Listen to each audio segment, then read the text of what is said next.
چونکہ بخاری شریف میں سرکار نے پورا زور لگایا کہ چچا کلمہ پڑھ جاؤ، نہ پڑھنا تھا نہ پڑھا، جرم وہ کیا جس کی مغفرت نہیں۔ اے مسلمان دیکھ قرآن اور سمجھ دین نبی۔ یہ ایمان حضرت ابو طالب علیہ السلام سے متعلق پوری بحث کو پیش کر رہا ہوں۔ اچھا، ایک نہ جانے پتہ نہیں یہ بحث کیسے مسلمانوں میں شرائط کر گئی ہے کہ کسی اور سے متعلق یہ بحث نہیں پیش کی جاتی۔ اچھا، جو افراد حج پہ جا چکے ہیں ان کے تو ذہن میں ہوگا، اور جو نہیں گئے ہیں خدا انہیں جانا نصیب فرمائے۔ جب آپ حج پہ جائیں گے نا تو اب وہاں آپ کو متوع ملیں گے، تو وہ آپ کو یعنی جنت معلیٰ جو قبرستان ہے رسول خدا کے اجداد کا، کہ جہاں جناب ابو طالب ہیں، جناب یعنی خود جناب سرور کائنات کے جناب خدیجہ ہیں، ان کے بیٹے ہیں، جناب عبد المطلب ہیں، جناب ہاشم ہیں۔ اور یہ کوئی نہیں سوچ رہا کہ بھئی یہ نہیں، یہاں پہ آپ فاتحہ نہ پڑھیں، یہ اسلام سے پہلے قبرستان بنا تھا، تو ہمیں بھی پتہ ہے اسلام سے پہلے قبرستان بنا تھا۔ ہم سے نہ لڑو، پیغمبر سے لڑو۔ انہوں نے قبرستان کا نام رکھا جنت معلیٰ۔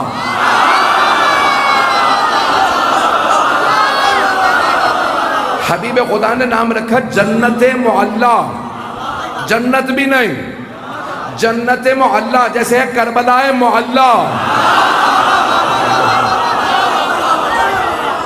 تو عزیزان گرامی، وہاں آپ جائیں نا تو اگر متوع کھڑا ہوگا کہتے خبردار یہاں فاتحہ وغیرہ نہ پڑھنا، زیارت نہ کرنا، آکے کوئی دعا نہ مانگنا، اور 3 الفاظ ہی انہیں یاد ہیں۔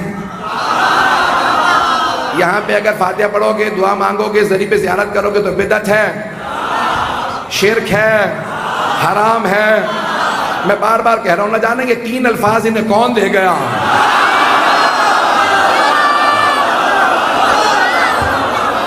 اور وہاں پہ آپ کو فوراً روکتے ہیں، تو اچھا بہت سے ہمارے مومنین جذباتی تو ہوتے ہی ہیں، بھئی یہاں کیوں دعا نہ مانگے؟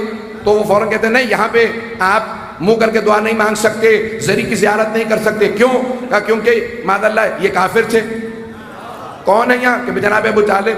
بھئی کیوں؟ کہ نہیں یہ کافر تھے، اور کتابوں میں آئے کہ کافر تھے اس لیے زیارت نہیں کر سکتے۔ بھئی عزیزان گرامی، اتنے بہت سے صحابہ جن کے باپ کافر تھے،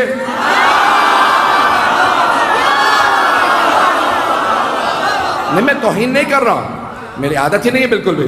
عزیزان گرامی، بھئی کتنے بہت سے ایسے لوگ تھے جن کے باپ جو ہیں وہ کافر تھے، لیکن کہیں پہ ضد نہیں ہے۔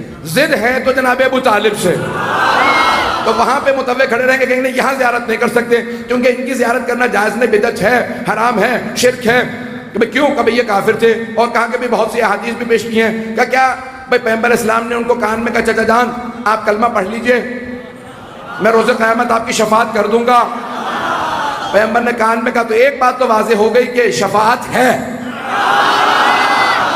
نہیں پہنچا سکا۔ تو وہ کہتے ہیں پیغمبر نے، رسول خدا نے جناب ابو طالب کے کان میں کہا، میں کتاب کا حوالہ نہیں دے رہا ہوں، آپ کو معلوم ہے کہ اس کی دل آزاری نہ ہو جائے کتاب کا نام لوں گا تو کتاب میں آیا، ہماری مستند ترین کتاب ہے قرآن کے بعد، وہ کہتے ہیں تو اس میں لکھا ہوا ہے کہ رسول خدا نے کہا چچا جان، کان میں کہا چچا جان آپ کلمہ پڑھ لیجئے، میں آپ کی شفاعت کر دوں گا۔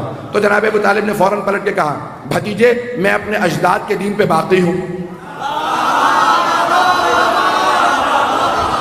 تو ہمارا عقیدہ تو پہلے یہی ہے کہ اجداد رسول خدا، اجداد معصومین سب کے سب با ایمان ہیں، تو اگر انہوں نے یہی کہا تو ہمارا مطلب ثابت ہو گیا۔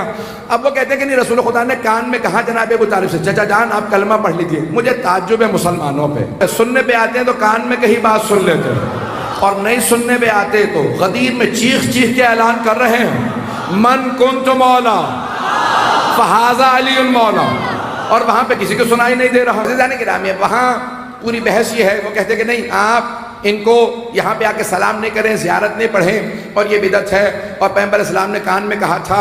اور بھئی اچھا ٹھیک ہے، کان میں کہا تھا تو آپ کو کیسے معلوم ہے؟ کہ اس کے 3 راوی ہیں۔ آج 3 پہ چلتا رہے گا سارا سلسلہ، تو میں 3 راوی بتا رہا ہوں، میں کسی کی توہین مقصود نہیں۔ تینوں راویوں کی جلدی نام سن لیجیے۔ پہلے راوی ہیں عبداللہ ابن عباس، دوسرے ہیں عبداللہ ابن عمر، تیسرے ہیں ابو ہریرہ۔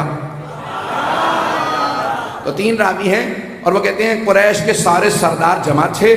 پیغمبر نے ایک مرتبہ سرور کائنات نے آ کے اپنے چچا کے کان میں کہا چچا جان ایمان لے آئیے میں آپ کی شفاعت کر دوں گا. تو اب آئیے ذرا دیکھتے ہیں. میں تو تجزیہ کروں روایت کا کیونکہ روایت کے اوپر تجزیہ جائز ہے. علم رجال کی بحثیں ساری اسی پہ اور شیعہ سنی سب علم رجال کی بحثیں. پہلے عبداللہ ابن عباس ذرا ان سے متعلق تجزیہ کر لیجئے جو اس وقت 2 برس کے تھے. وہ تو روایت کر نہیں سکتے. یہ شاید آپ کے ہاں کراچی میں روایت 200 برس کے بچے سے شروع ہو گئی ہوں تو آپ خاموش نہ بیٹھیے گا. وہ تھے 2 برس کے. دوسرے ہیں عبداللہ ابن عمر. وہ کہتے ہیں میں وہاں بھئی قریش کے سرداروں کا جلسہ تھا. قریش کے سردار جمع تھے تو آپ وہاں کیا کر رہے تھے؟ بھئی جب سردار جمع ہوتے ہیں نا وہ اوروں کو نہیں آنے دیتے اور اس زمانے میں تو اور زیادہ پابندیاں تھیں. پتہ نہیں لوگ ہیں یا نہیں. تیسرے ہیں ابو ہریرہ. وہ ابھی مسلمان ہی نہیں ہوئے تھے. وہ مسلمان ہوئے 9 ہجری میں. 9 ہجری میں مکے کے اندر ابھی سردار جمع ہیں. تو اب یہ 3 راوی میں نے تینوں کو بتا دیا آپ کو کہ صورتحال کیا ہے. بہرحال اب وہاں پہ پیغمبر اسلام نے کان میں کہا کہ چچا جان آپ ذرا کلمہ توحید دہرا دیجئے. آج تک شیعوں میں تلقین باقی ہے کہ جب انسان دنیا سے جا رہا ہو تو اسے فوراً کہو اپنا عقیدہ دہرا لو. میں مانتا تھا لا الہ الا اللہ محمد رسول اللہ علی ولی اللہ اور میں مانتا تھا کہ علی کے 11 بیٹے بھی امام ہیں. پہلے کا نام حسن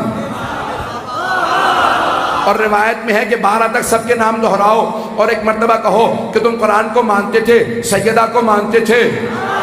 سارے عقیدے کو دہراؤ. تو دہرایا عقیدہ اس کے لیے جاتا ہے جو با ایمان ہو. بے ایمان کو آخری وقت میں نہیں کہا جاتا. پہنچ رہی ہے